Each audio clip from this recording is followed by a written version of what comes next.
Bien, la deuxième partie du cours sur les probabilités conditionnelles.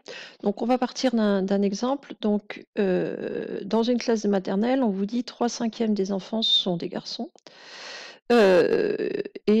Donc, parmi les garçons, 40% sont blonds et 25, de la même manière, 25% des filles sont blonds. C'est-à-dire 40% des garçons, 25% des filles sont des enfants blonds. Donc, on prend au hasard un enfant de la classe, et puis, si je regarde la suite, ce qu'il y a à la suite de la feuille, hein, on va avoir besoin de calculer la probabilité que ce soit d'avoir choisi une fille blonde, la probabilité que ce soit un garçon pas blond et la probabilité de choisir un enfant blond. Donc, pour ça, on construit ce qu'on appelle un arbre pondéré, c'est-à-dire que dans ma classe de maternelle,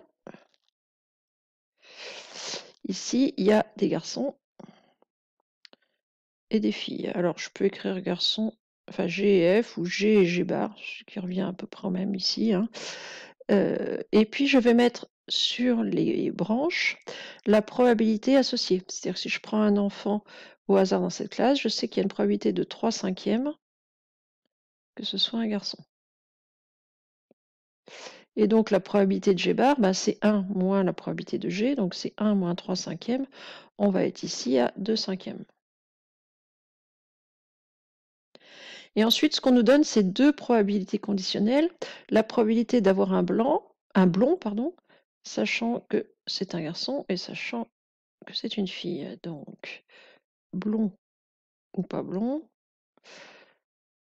blond ou pas blond. Les probabilités que je mets là, ici, c'est la probabilité d'avoir un blond, sachant que c'est un garçon. Ici, je vais à la probabilité d'avoir un blond, sachant que c'est une fille. Donc ça, on me les a donnés dans l'énoncé. 40% des garçons, donc si je sais que c'est un garçon, la probabilité d'avoir un blond, c'est 40%, donc 0,4. Et donc ça veut dire que 60% ne sont pas blonds, donc 0,6 de l'autre côté.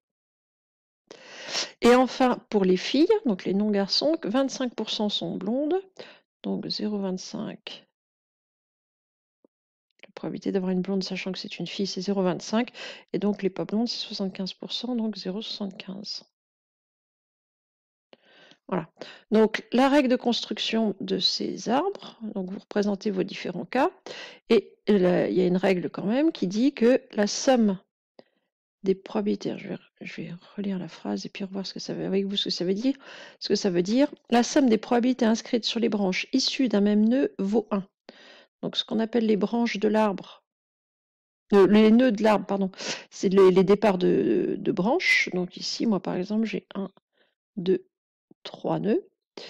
Et la somme des probabilités qui sont inscrites sur les branches au départ d'un même nœud, ça fait 1. Alors il peut y avoir, ici c'est un arbre avec deux branches par nœud, il peut y avoir des nœuds à 3, 4 branches, mais en tout cas la somme des probabilités que je vais inscrire sur chacune des branches fait toujours 1, c'est-à-dire 3/5 plus 2/5 ça fait 1, 0,4 plus 0,6 ça fait 1, et 0,25 plus 0,75 ça fait 1.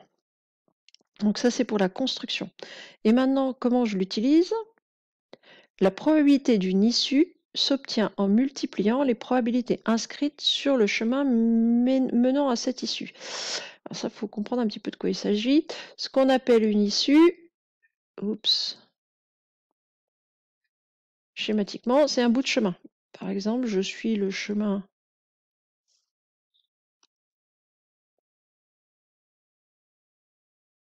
ici, voilà. C'est-à-dire que je dis je veux un garçon pas blond. Donc la probabilité d'avoir un garçon pas blond, qu'on note probabilité de G inter B bar, par exemple. Donc ça, c'est la probabilité d'une issue. Et ben, je vais la calculer en multipliant les probabilités que j'ai rencontrées sur mon chemin. Donc ici, je vais faire le calcul 3/5 fois 0,6. Ce qui ici ferait 0,36.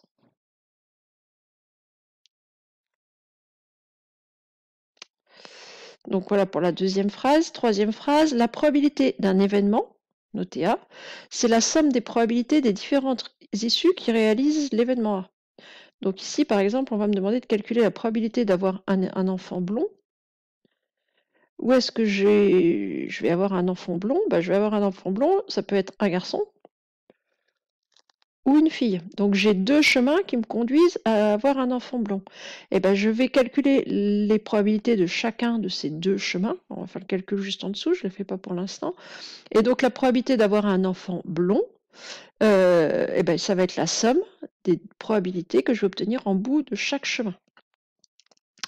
Donc on va faire les calculs ici maintenant.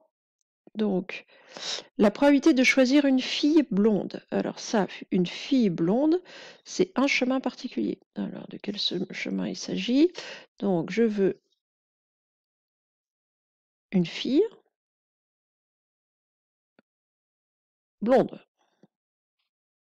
Voilà. Donc c'est ce chemin-là. Et donc la probabilité d'avoir, donc c'est G bar inter B.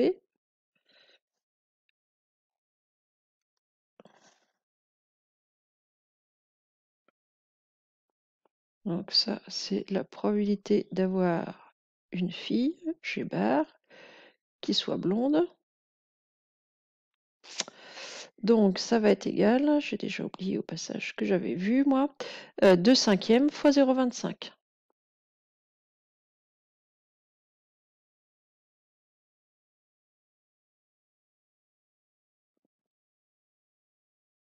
Ce qui ici va me donner 0,1. Ensuite, la probabilité de choisir un garçon non blond.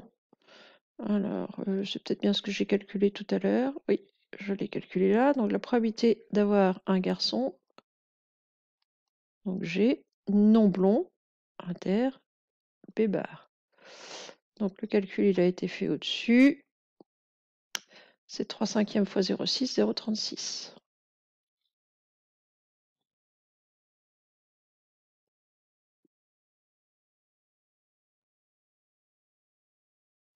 Et enfin, la probabilité de choisir un enfant blond. Bah, pour avoir un enfant blond, ça peut être soit une fille, soit un garçon. Donc c'est la probabilité de G inter B plus la probabilité de G bar inter B. C'est-à-dire que j'ajoute toutes les probabilités de chacune des issues qui me donnent un enfant blond. Donc ici, G inter B, je crois que je ne l'ai pas calculé. Oups. Donc G inter B, c'est 3 cinquièmes fois 0,4.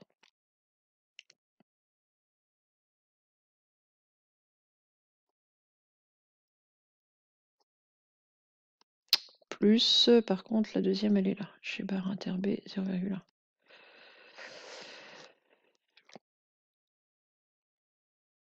Alors, ce qui doit me faire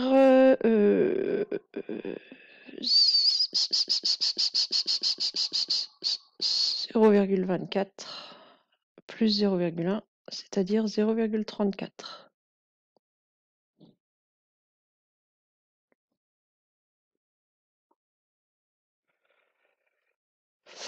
Voilà pour cet exemple du cours. Maintenant, on va repasser sur les exercices d'application.